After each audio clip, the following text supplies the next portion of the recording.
Alright, well the rain has put a hamper on my chores, so it's supposed to pass within the hour, then I'll go out and feed the critters. It has not rained all day. At 4 o'clock when I'm done with work and I go out the door, it starts raining. Alright, so this is a new implement I bought for my tractor. It's a Category 1 quick hitch. And what it does is it hooks to your tractor, it hooks on the arms, right here on these sides, goes in from the back, and those pins go in and hold it in place. And then this of course hooks to your top link. It's got an adjustable hook here, and then these arms right here, when you flip these handles, you have to look at my slippers because I'm wearing slippers right now.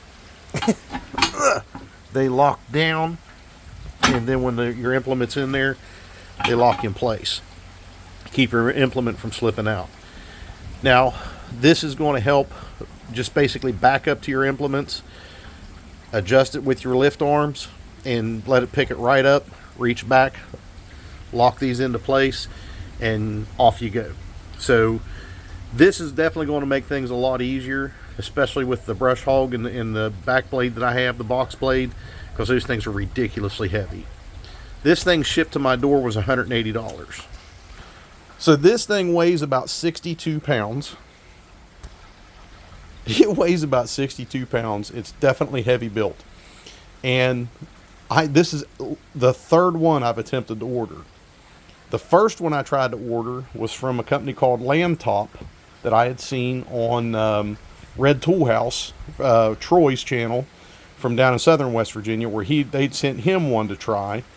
He had to make a couple little adjustments to it, and everything worked fine with him. Just easily back up to your brush hog, your chipper, your back blade, box blade, whatever, and just hook it right up. And as we get older, believe me, these implements get heavier. So this will definitely make things easier. So anyways, the first one I ordered from Landtop, same price. About 8-9 days goes by, and I've got no communication, no updated shipping information or anything. So I sent him an email and I was like, can you please update the shipping information so I can know when to expect this thing? Well, then within a day they replied back and said, we're sorry, we currently don't have any in stock. We're checking our other warehouses. We'll let you know if we find one. And they come in 3 different colors. So they come in green, black, and orange. Particularly don't care which color it is. And then I get an email back the next day and it says, we're sorry, but we have none left in stock. This is now a back ordered item. We'll refund your money. All right, fine. So I start looking on the internet, see if any other company makes these. And then there's a company called Vevor, which I've bought a few things from, never had any issues with them. Same price, same setup. They ship it out to me. It comes from California. Turns out Landtop is all Chinese, so it all ships from China. And the warehouses they were looking at were global warehouses, not US. So that's pretty much with anything anymore. So Vevor sends me shipping information from California, 5 days expected delivery. Again, that thing is 62 pounds of solid steel, has a 3,000 pound lift capacity.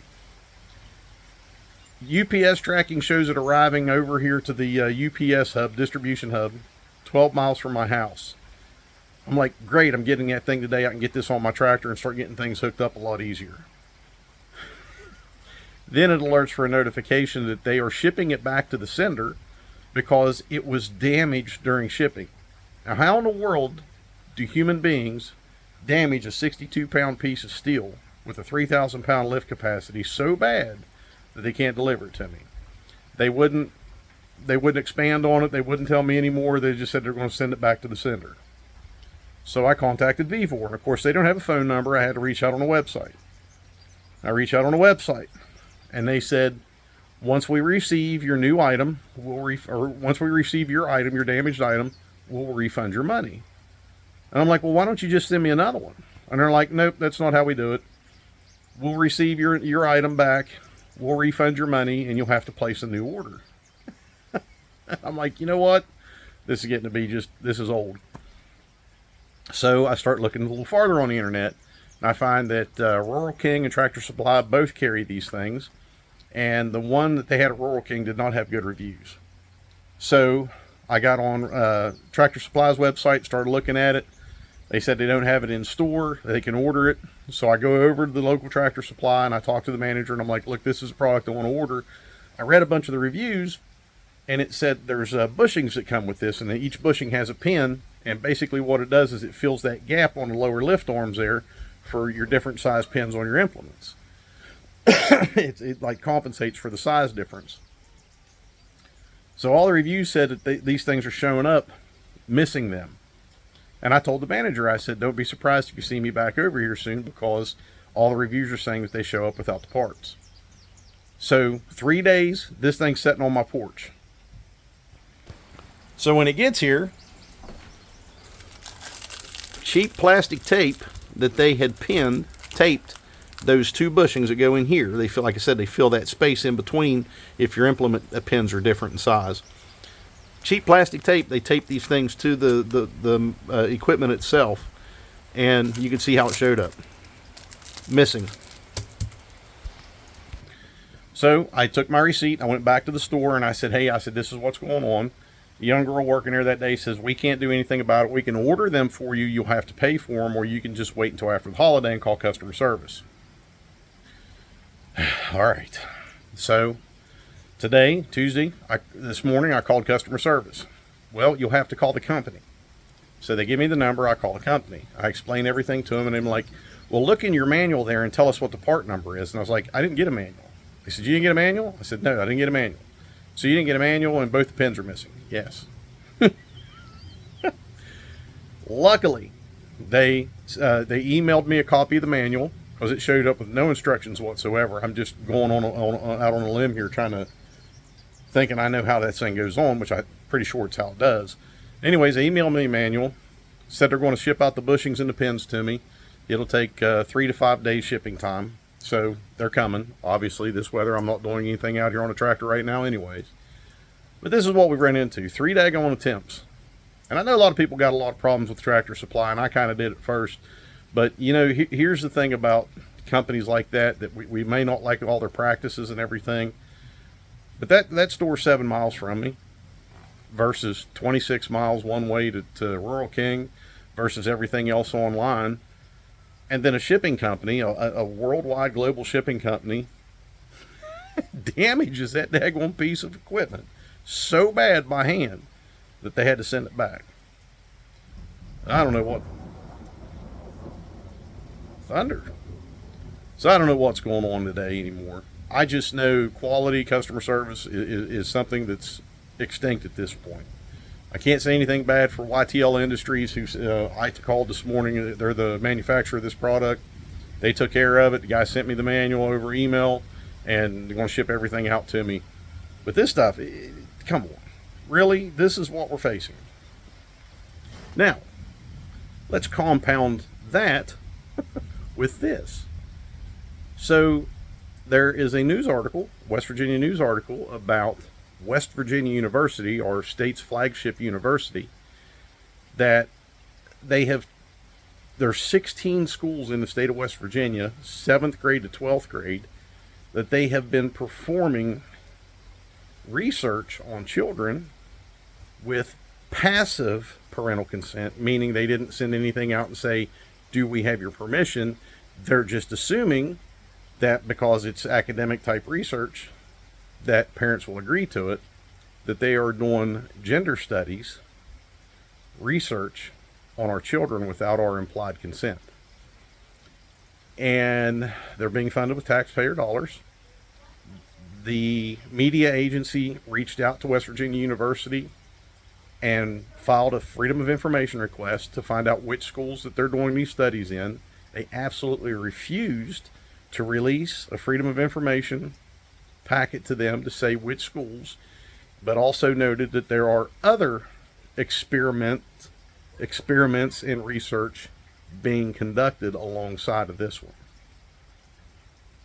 Now, I'm not going to tolerate anything like that. I'm just not.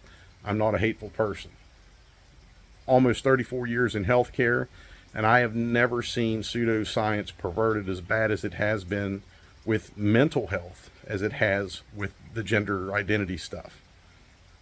Of all of the mental illnesses out there, depression, anxiety, schizophrenia, bipolar. You just name just the top big ones there. At no point during any of the treatment, nor with any of the medications used to help treat the symptoms, are they encouraging these people to pursue more depression, more anxiety, more delusions, more schizophrenia, more paranoia. They're not encouraging this. But you take something like gender identity disorder now, and they're encouraging these people to pursue their delusions. And now they are, I will just say secretly, bringing it into our schools without the implied consent of the parents and performing research by administering questions and stuff to these kids. They refuse to use the term transgender. They're just saying gender studies. And that was in the article, that the response that they got when they filed the Freedom of Information Act is that they are not calling it transgenderism because of the stereotype associated with it. So they're just calling it gender studies research on children in Appalachia, because we are a population, smaller, more rural, long-standing history of good family values, good morals type of thing. And that just drove me nuts. So I called constituent services at the governor's office.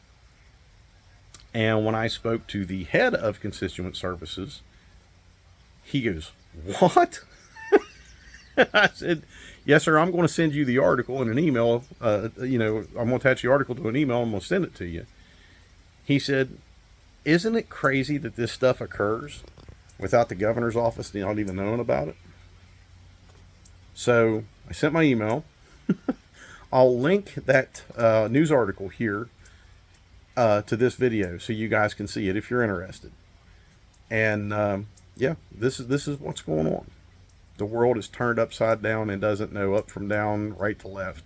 It's getting crazier and crazier. And I specifically said in the email, I said, my children, after next year, my first kid will be in 5th grade. And then, I got 2 kids in school, in public schools. I will pull my kids out of school immediately and homeschool them if this is going to be allowed to be permitted without the consent of parents. Man, you better get your kids, you better hold them close. You better start demanding better from your public school system and from your elected officials, because this is going down a bad road. I mean, honest to goodness, a man is not completed with puberty until he's, 23 years old? And they're taking 7th through 12th grade kids who are in the prime of their puberty, like raging hormones, and they're subjecting them to this kind of stuff? Come on. Where is that even right? Why don't you do it on the general population and say, hey, we're doing a study on this, doing research on this. Can you answer a few questions? Sure, I would answer a few questions. Probably not going to like the answers, but I'll answer a few questions. But when you find a loophole and you can passively use whatever consent I may have implied for my children for school activities to do this stuff behind our backs, nobody would even know about it. The governor's office wasn't even aware of it. So I'm telling you guys, it's time to start taking things back and returning it to the people. And I wouldn't hesitate one bit to pull my kids right out of that school and start homeschooling them myself, because I need help on the farm. We'll do some reading, writing, and arithmetic, and then they're going to start doing chores. And that's just how it needs to be. It's a scary world. Definitely not the world that I grew up in, not the world of my parents and grandparents, and not the world I want to see my kids grow up in. It starts at home, folks. All right.